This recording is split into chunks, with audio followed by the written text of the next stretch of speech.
Assalamualaikum warahmatullahi wabarakatuh. Perkenalkan, nama saya Yirsa Safitri dengan NIM 182331116, Prodi Manajemen Pajak, Fakultas Ekonomi Universitas Negeri Padang. Pada kesempatan kali ini saya akan membahas materi tentang etika profesional terkait dengan mata kuliah etika perpajakan. Yang pertama, kita masuk ke etika profesi. Kita ketahui dulu pengertian dari profesi ini. Profesi merupakan pekerjaan yang dilakukan yang berkaitan dengan keahlian khusus dalam bidang pekerjaannya. Sedangkan etika profesi merupakan panduan profesionalisme dalam dunia kerja. Adapun tujuan dari etika profesi ini yaitu untuk membuat tindakan agar lebih profesional saat bekerja dan menjaga perilaku serta membuat aturan yang sesuai dengan aturan etika. Adapun prinsip-prinsip dari etika profesi ini, yang pertama bertanggung jawab terhadap pelaksanaan pekerjaannya dan hasil dari pekerjaannya. Yang kedua bertanggung jawab terhadap dampak karya dari profesinya. Yang ketiga menuntut kaum profesional untuk bersikap adil dalam pekerjaannya. Dan yang keempat memiliki daerah kerja tertentu dan diberi kebebasan dalam menjalankan pekerjaannya. Selain itu, adapun etika kepegawaian. Etika kepegawaian merupakan ukuran-ukuran yang telah disepakati bersama secara musyawarah dan mufakat oleh para anggota kelompok untuk ditaati, dihormati, dan dilaksanakan oleh pegawai dengan penuh kesadaran dan tanggung jawab.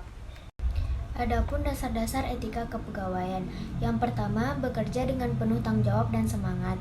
Yang kedua, berperilaku dengan berbahasa sesuai dengan jabatan yang dimiliki. Yang ketiga, taat, setia atau loyal, penuh kepercayaan dan menjaga nama baik perusahaan atau kantor. Yang keempat, mendukung dan membela ideologi negara, Pancasila, UUD 1945 dan kebijaksanaan pemerintah. Yang kelima, pegawai harus bersikap rajin, sopan, dan berkelakuan baik serta menghindari pemogokan. Selanjutnya saya akan menjelaskan tentang hak intelektual, pengetahuan, dan keterampilan. Yang pertama kita masuk ke hak intelektual. Kata intelektual di sini mencerminkan bahwa objek kekayaan intelektual ini adalah kecerdasan, daya pikir, atau produk pemikiran manusia. Sedangkan pengetahuan merupakan sebuah fakta atau informasi yang diperoleh melalui pengalaman atau pembelajaran. Adapun jenis-jenis dari pengetahuan ini, yang pertama pengetahuan prosedural, yaitu pengetahuan seperti peraturan, agenda, strategi, dan prosedur. Yang kedua, pengetahuan deklarasi, itu berupa konsep, objek, dan fakta. Yang ketiga, pengetahuan meta, ini berupa berbagai jenis pengetahuan dan cara menggunakannya. Keempat, pengetahuan heuristik, ini berupa pengetahuan petunjuk praktis. Yang kelima, pengetahuan struktural, berupa pengetahuan seperti aturan, hubungan konsep, dan konsep untuk hubungan objek. Selanjutnya yaitu keterampilan.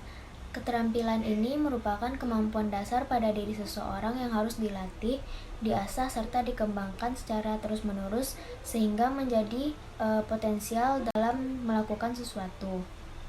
Selain itu, untuk mengembangkan keterampilan diperlukannya proses pengasahan akal atau pemikiran, sehingga mendorong timbulnya keterampilan khusus.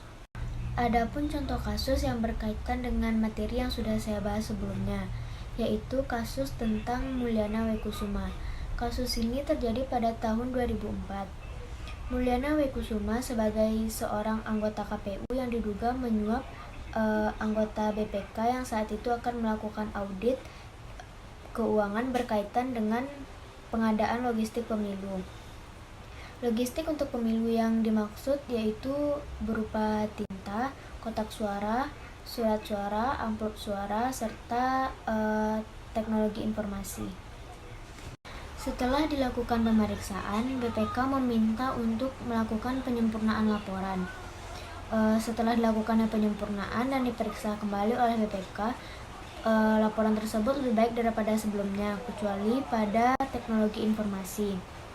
Maka dari itu BPK menyepakati bahwa laporan tersebut akan diperiksa lagi sebulan setelahnya. Setelah melewati 1 bulan, ternyata laporan tersebut belum selesai dan disepakati pemberian waktu tambahan. Di saat inilah terdengar kabar penangkapan Mulyana Wekusuma. Mulyana ditangkap karena dituduh melakukan penyuapan kepada anggota tim BPK yakni Salman Khairiansyah. Dalam penangkapan tersebut, tim Intel KPK bekerja sama dengan auditor BPK. Menurut Khairiansyah, ia bekerja sama dengan KPK untuk memerangkap upaya penyuapan oleh Mulyana dengan menggunakan alat perekam gambar pada 2 kali pertemuan mereka. Kasus di atas mengalami pro dan kontra. Salah satu pihak berpendapat auditor yang bersangkutan, yaitu Salman, telah berjasa mengungkapkan kasus ini.